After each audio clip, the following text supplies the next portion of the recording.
All right, everyone, welcome back. I'm Coach Ruth. I'm an author and an author coach, and today I'm going to be answering the question I get asked most often of pre-published authors. When I talk to people and they say, I really want to write a book, the first question I ask them is, are you interested in self-publishing or traditional publishing? And then they ask me some version of, I don't know which one to choose. What's the difference? Whichever one's going to get my book out there. So they usually answer my question with a question. Should I self-publish or should I traditionally publish? Coach Ruth, what do you think?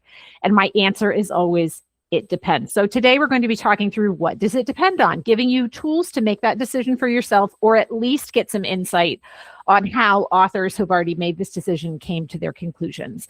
So first, I'd like to do a little rundown of the difference between self-publishing and traditional publishing. So as the title would indicate, self-publishing means that you are bringing your book to market. So obviously you are going to write the whole book yourself. You are going to project manage the entire publication process. So that means you're going to fund it and you're going to do every step along the way. So you have to make sure that your book gets edited. And if you are new to the book writing process, know that books that come out that you see in the library, books that you see in bookstores, those go through at least 3 levels of editing. Some would say 5. So you get content editing, which is big picture. You get line editing, which goes line by line and works on flow and transitions. Then you get copy editing, and then you get proofreading. And so all of this editing you will pay for and you will hire editors to do. You should not skip this step. If you self-publish, it's what will make your book feel high quality and cohesive. Obviously, you will also be in charge of cover design. So you will either design your own cover or hire someone to do cover design. You will make sure the book is formatted, get an ISBN number on there, figure out how to get the book loaded so that it appears so that people can buy it. So whether that means you're going to sell it on your website or have it distributed through Amazon or something like that. These are all the things that you will have to do to self-publish your book. And obviously you will fund all of this. So in self-publishing, you underwrite the cost for every step of the publication process. So you write the book and you essentially become your own publisher. You also handle marketing and distribution on your own. So you either have to have some marketing savvy or hire a marketing agency to help you get word out about your book. Distribution is how your book is distributed. So will it appear on bookstore shelves? As a self-published author, that's very difficult to accomplish unless you know the bookstore owner and go in there and take your book and say, I'm a local author. Would you put my book on your shelf? Of course, there are exceptions to this. Every year, there's at least one breakout hit from self-publishing, and those books wind up with high distribution. But for most self-published authors, this is a huge hurdle that they sometimes are not prepared to overcome. So self-publishing is sometimes called independent publishing, and for good reason, because it means you yourself are writing the book, editing the book, or hiring editors, cover design, distribution, marketing, all of it. You are in charge of all of that. The benefit of this, of course, is you have total control over the project. You get to decide what the book looks like. You don't have to settle for a cover that you don't like. You get total control over the messaging and the sound of the book. The downside of that, of course, is you might wind up choosing something that's not on market for your genre, or you might realize, oh, book covers are expensive, and settle for something that you can afford, which maybe is not what you originally envisioned. So there are pros and cons for self-publishing. The biggest pro is the book will come out. If you self-publish, there's nothing stopping you from having your book out, as opposed to traditional publishing. Now, traditional publishing, there are publishing houses, some in New York, some in Nashville, some based other places in the US or in the world. These publishing houses have been around for years. They have proven themselves. Books that you buy in bookstores and see at the library, most of them are traditionally published books. If you grab a book and look on the side, on the spine, or on the back, often the name of the publisher will be there. It'll be in the inside cover copy. And some traditional publishers with very proven names you would recognize, like Penguin Random House or Zondervan or Moody, or every publisher that I've ever thought of has gone completely out of my head. HarperCollins, Simon and Schuster. These are traditional publishing houses. And then there are a myriad of mid-sized and small presses, all considered traditional. So the traditional publishing model works like this. The writer writes the book. And I put an asterisk next to that because with nonfiction books, you don't have to have written the whole book to take your next steps. Obviously, with self-publishing, you have to write the whole book before you get it edited or get the cover designed. With the traditional publishing model, with nonfiction, which is what we'll be talking about mostly today, you don't even have to have the whole book written. You just have to have written a book proposal and some sample chapters to get that process started. If you're writing fiction, novels, you have to have written the whole book. But you write the book, that's totally your responsibility. You pitch the book, so you have to learn how to pitch a literary agent. You have to learn how to pitch a traditional publisher. It's an industry.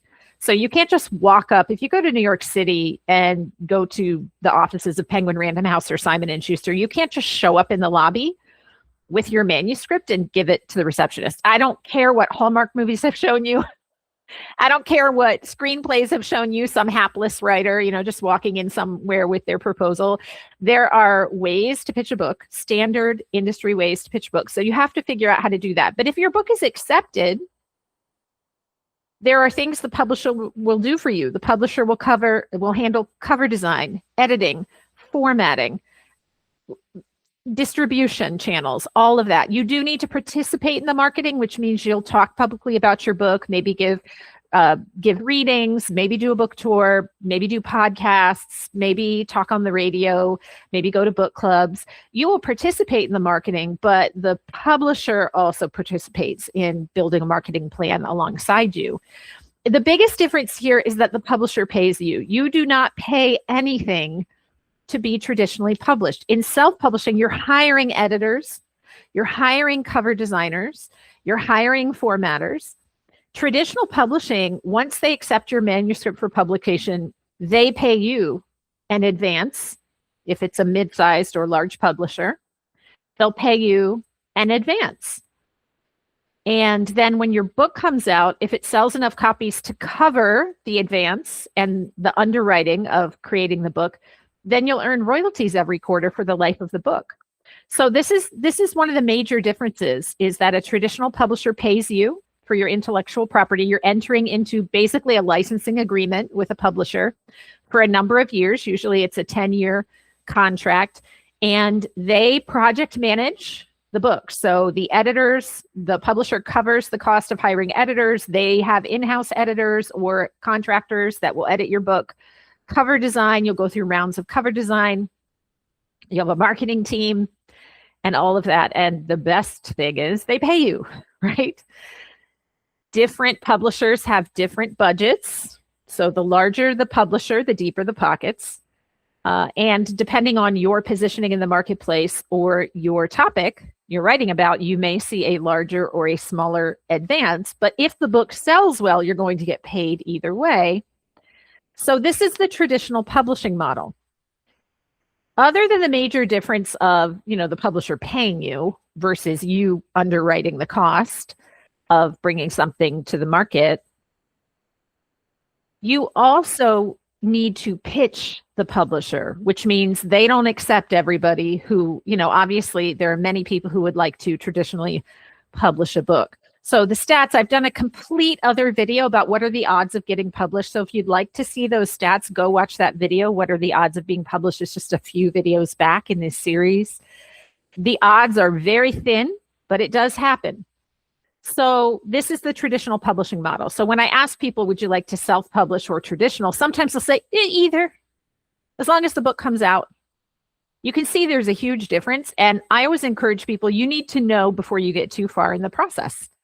Because if you're planning to self-publish, if you're writing nonfiction, you have to write the whole book before you start the publication process. So my advice to people who want to self-publish is go write a really good book, get it beta read, get marketing feedback from your beta readers, see what worked, what didn't, revise, then start hiring editors, get your cover design, figure out, or hire a company that does the publishing, but start saving your pennies because that's all very expensive.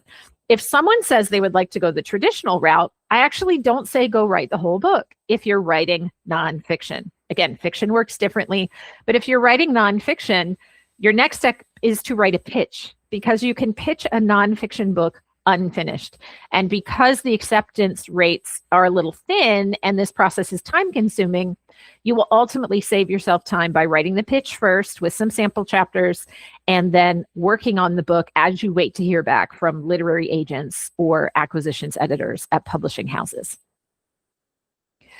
What is going to affect your decision?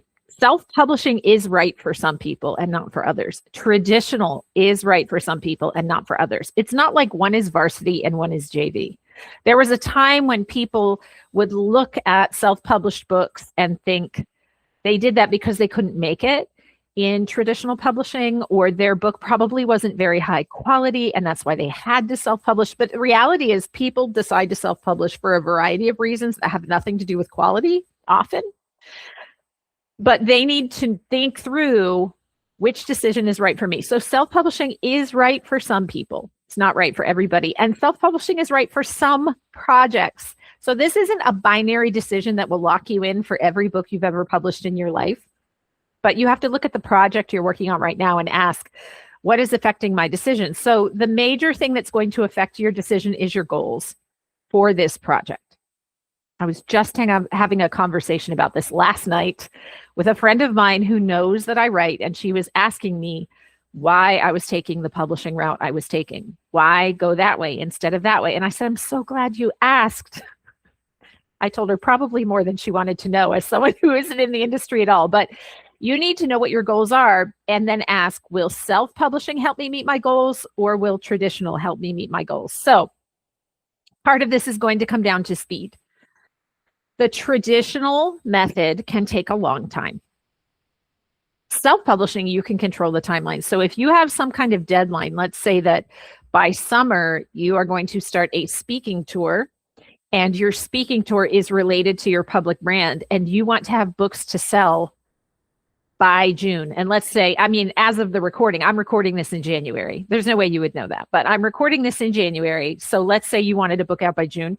You will not accomplish that speed with traditional publishing. So if speed is your primary indicator, your primary motivation, traditional publishing is the way to get something done quickly. I worked with a woman once who was older, and she said, I want my book to be out before I die. That was her primary motivation. So she decided to go self-publishing route.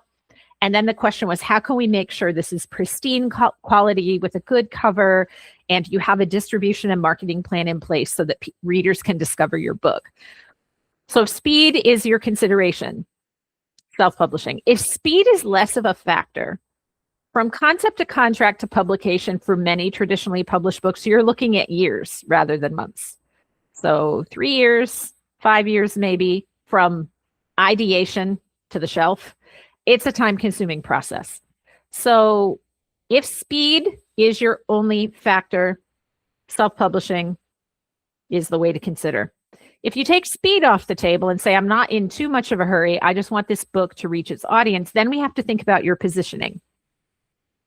The truth is, if you're writing nonfiction, your positioning does matter. Novels, I'll read any novel by anyone based on the cover. If it looks good, if it looks like my type of book, then once an author has earned my trust as a novelist, I'll read anything they write. But with nonfiction, often nonfiction is rooted in expertise. So I want proof of concept from that person before I consider reading a book from them. I'm not going to read a book about child rearing from a childless person unless they have some kind of expertise that would be not obvious to me. And so part of writing nonfiction traditionally is proving expertise. So if you have a strong position in the marketplace, maybe you already have a brand around your topic, or you're already known for speaking around your topic, and you want to reach the broadest audience possible, traditional publishing may be right for you. If your brand already has distribution built in, I worked with a woman once who had a huge, massive following, not just on social media, but she had her own relational network. She had built a network in-house. She had direct connection to about 10,000 women who were just slathering for her book to come out.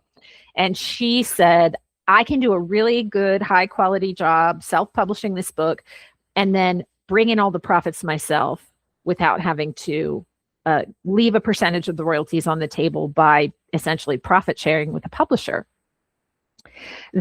She had distribution, and she felt confident that she could sell enough copies through her own distribution to recoup what she would pay underwriting, the self-publishing of the book. For most authors choosing self-publishing, however, their positioning in the marketplace is a little more questionable. Family and friends buying your book is probably not going to be enough to cover the costs that you paid to self-publish the book. We all want our books to catch on, word of mouth. Right now, in January of 2026, one of the books on the New York Times bestseller list is self-published. That is so rare. So because it happens, I think it gives a lot of writers ideas that it will happen to them. It probably won't. It's like getting struck by lightning. It happens sometimes, but you can't plan for it. So if your goal is to make lists, if your goal is to be in bookstores and on library shelves, then traditional publishing is what's going to help you meet those goals. Self-publishing makes it harder to meet those particular goals. So also money can affect this. I didn't put it on the slide, but if you do not have money to self-publish your book, traditional publishing is free. It will cost you labor. Obviously, you need to write the book, you need to write the pitch, you need to spend time researching literary agents, researching publishers, learning the industry, learning the craft. You will spend effort, but in a sense, it's free. You will not pay an agent. You will not pay a publisher. They will pay you. The publisher will pay you and your agent who represents you. Agents get paid when you get paid. That's another video. So if you say, hey, I've got a great idea, but I don't have the money to self-publish it, then maybe throwing your hat in the ring for traditional publishing is the right direction for you to go, always remembering the odds. So go watch that video about what are the odds of being published. It starts very dire, but I promise, watch all the way to the end. There's good news toward the end of that video. So here's the bottom line about should I self-publish, should I traditionally publish, and all of that. First of all, there is no blanket right or wrong answer. I have met people who turn up their noses at self-published books. I have read some excellent self-published books, and I have read some really ridiculous and low-quality traditionally published books. I think the reason self-publishing gets the reputation it has is there are people who are not taking the proper steps to make sure their self-published books are the best that they can be, and that kind of ruins the reputation for everybody. But there is no blanket right or wrong answer for everybody. It's always going to come down to your goals for this project, your positioning in the marketplace, and what is possible for you right now.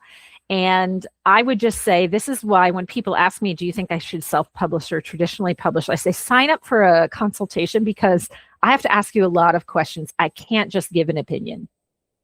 So there is no right or wrong answer across the board. One is not necessarily a path to the other. What I mean by this is, I have seen this time and again, people who don't really know the publishing industry will say to a pre-published author, just go ahead and self-publish, and then when it takes off, you can sell it to a traditional publisher. That is not really what happens. Again, it's like being struck by lightning.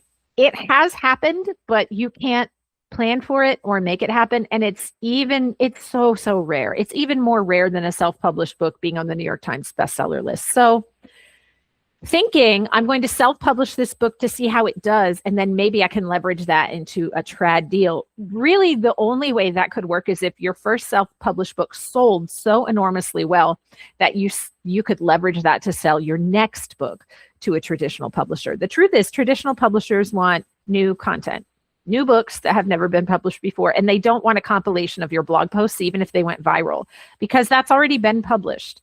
So I would say, don't try to use self-publishing as a path to traditional publishing unless you are very confident that your first self-published book will sell crazy numbers. Then knowing the leverage that's going to give you is, I have a good sales record, please consider my next book. But there's no promise that your next book is going to have the magic that your first book had. So there's a lot of risks around that. So I wouldn't take that as a pathway to publication. There are many authors who do both at the same time. I coach authors who self-publish under one name, traditionally publish under another name, and or do both under their own name, depending on the project. So one is not necessarily going to bar you from the other, and one is not necessarily going to create a path for the other. So think through that very carefully, and Be very careful who you're taking advice from. I have heard this advice given to people so many times, and I always ask the person who told me that they were told this, who told you that? And then I say, what experience do they have with publishing? And they're like, So here's what you need to remember. People give you advice because they love you and want to see you succeed. But the advice you should take should always come from someone who's not only wise, but someone who has proof of concept, or who has worked in the industry, or who has earned the place to speak into that part of your life through lived experience. I hear the worst publishing advice from friends of mine who know nothing about publishing, and they're very confident. So be very careful with that one. Next, remember, each publishing route has pros and cons. There are pros to self-publishing. Here's a pro. I wrote a book 2.5 years ago that I think is amazing. I think it's the best book I've ever written. It's not out yet. I've written 2 books in the meantime, and it's not out because of the timeline of traditional publishing. It grinds slowly and exceeding small. That book will come out one day, but because I go traditional publishing up to this point with most of my books, actually all of my books that are out right now so far have been traditionally published, because that's the route that I'm taking. There's such a long gap between when I wrote the book and when the book comes out that sometimes by the time the book comes out, I feel like it's not always a reflection of the way I'm writing right now. So that's a definite con of traditional publishing. The pro is I don't have to figure out how to put the cover on right side up, or how do I purchase an ISBN number and make sure it goes in the correct square on the back of the book. These are things that, as someone with ADHD, these tasks are something I do not want to do and do not want to learn how to do and wouldn't do correctly even if I tried. So I feel like there are reasons I chose traditional publishing, but there's a con to that. Again, speed is the biggest con. The timeline and the acceptance rates are very, very slim for traditional publishing. So that's a definite con. Pros for independent publishing, obviously, you are confident your book will come out and you can more or less control the timeline. Those could be cons as well if the book isn't ready and you hit publish, but those are pros. Publisher or writers who are independently publishing are not waiting 3 to 5 years for their books to come out. But of course, there's major downsides. Self-publishing can be very expensive, and most self-published authors only sell a few hundred copies of their books. In really bad situations, a few dozen, and then they never recoup their costs, and then they feel very discouraged often about the state of things and don't keep writing because they feel like their book was a commercial failure. Remembering that, like, if you've studied literary history at all, there's so many classic books that we love now that barely sold. There's artists who died penniless and only sold 1 painting, and now their paintings hang in the Louvre. So creative work is, I think we would all like to be compensated financially according to our work, but that doesn't always happen. So one of the cons of independent publishing especially is it's very financially risky, and you don't always put your manuscript through all the paces that it should go through. It should go through developmental edits, content edits, line edits, copy edits, proofreading. All of that is very expensive. Your editing part of your budget is probably going to be the biggest part. And that's where authors like to skip, because they're like, oh, my friends and family read drafts and they think it's good. And so often self-published books go to market without the editorial guidance that could make them better. So there's definitely pros and cons to each choice. And finally, if you're still not sure what you think about self-publishing versus traditional publishing, seek informed guidance. Talk to someone in the industry. If you would like, talk to me. I'm going to put a link, or maybe not a link, but if you look down in the chat, I'm going to put, I'm the same handle over on Instagram, at Ruth M. Buchanan, and you can send me a direct message over there. You can look at my pinned stories, learn a little bit about who I am and what I do. I love having this conversation directly with people to talk through their goals for their project, the strength of their project, their positioning, and help them figure out what their next steps are, be that independent publishing or traditional publishing. So if you would like to have a conversation about this, about your project one-on-one, head over to Instagram, send me a DM. We'll start the conversation and talk about what your next steps could look like. And in the meantime, catch up on all the videos in this channel. Learn more about the industry, learn more about the craft, and keep writing. See y'all later. Bye.